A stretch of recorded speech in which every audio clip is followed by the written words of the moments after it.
bencana wabah jeung musibah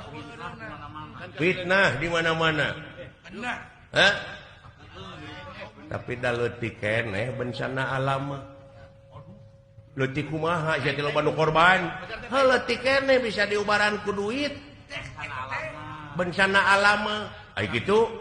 anu leuwih rujad mata bencana akhlak bencana iman naon piubareunana sok